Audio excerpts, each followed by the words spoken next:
Жезқазған қаласында жылу тапшылығының алдын алу мақсатында Сарыарқа жобасы аясында магистральды газ құбырының құрылыс жұмыстары қарқынды түрде жүргізілуде. Қазіргі уақытта қаладағы 1800 тұрғын үй табиғи газбен қамтамасыз етілген. Жоба аясында қаладағы газ тарату желілерінің құрылыс жұмыстары жалғасуда.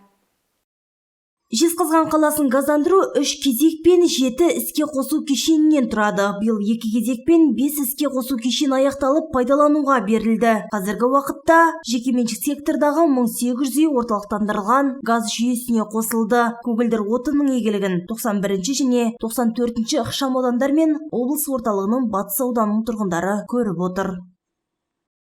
Биыл 91-94 ықшам аудандары бойынша 11 көшені газдандыру бойынша және батыс тұрған ауданы бізде 2 кезектен тұрады. Ол бірінші кезек осы жылы газға қосылды, және екінші кезек ол әлі салып жатқан үйлер. Келесі жылға 11 көшемен екінші батыс тұрған ауданның екінші кезегін газға қосу жоспарлануда. Қазіргі таңда проекттік сметалық құжаттама әзірленіп жатыр. Жыл 31 желтоқсанға дейін дайындалады. Келесі жылы іске асырылатын болады.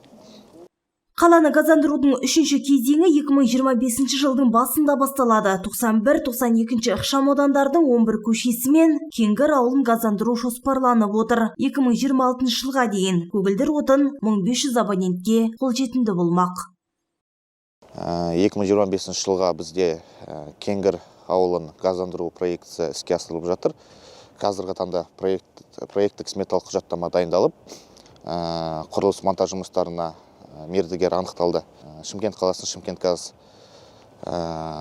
жауапкершілігі шектеулі серіктестігі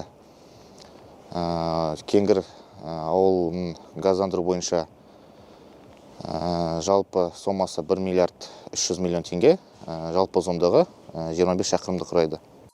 Жалпы Ұлытау өңіріне газ тарту жұмыстары 2019 жылы басталған. Содан бері бұл бағытта белсенді жұмыстар жүргізілуде. Облысты газдандырудың өңірлік схемасын жүзеге асыру халықтың өмір сапасын айтарлықтай жақсартып қана қоймай, бүкіл аймақтың әлеуметтік экономикалық дамуына қолайлы жағдай жасайды.